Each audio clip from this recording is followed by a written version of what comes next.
We have spent the past 18 months leisurely eating our way around the A to Z of the world foods of London. We'd reached the letter S, there were plenty of choices available, but England were playing Sri Lanka at the test match in the cricket, and that seemed a good enough excuse to go and try our first ever Sri Lankan meal. Oh gosh. Tastes kind of cross between shampoo. Yeah, shampoo and a kind of fizzy drink. It's good. How does it compare to our Nigerian malt drink? It's better.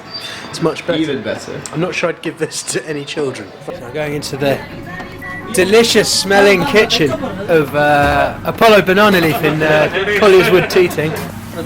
So on a smoking hot griddle, the chef has just put out this pancake, which is going to be the dosa. Yeah, this is like It's just starting to brown and curl at the edges. And I'm guessing it's the potato and lamb filling will go inside and it'll be wrapped up.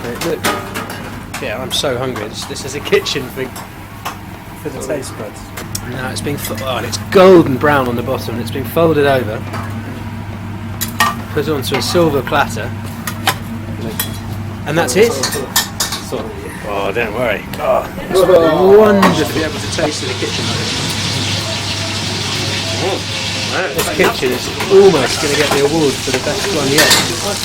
This is a devil curry being prepared, and I think the fact that the word devil is in there might mean that it's going to be spicy. A bit of diced onion going in. Curry leaves. Here we are, the devil curry. This is lamb, Spicy. Label mutton. Oh, that really is absolutely delicious. Too much spicy or? Just right. It's perfect. That is really one of the best things I've eaten in this whole project. I want to go and eat. This is amazing. It's spicy, Yeah, okay. so great.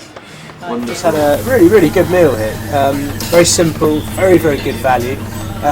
But for me, the best thing about doing this project is that we get to come into the kitchens of London.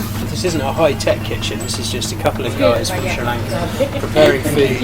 I assume how they do it at home, and to see all the dishes that I've just eaten prepared from scratch and with the energy and with the passion that these guys put into it is a real treat. And you see a lot of chefs and cooking on TV now, but for me this is much more interesting than any of that, and I would recommend anyone to come to Apollo Banana Leaf for a real taste of Sri Lanka. I've never been to Sri Lanka, but I'd love to go now, so yeah, this is a good place. Try the spicy squid and the neck toad, it's delicious.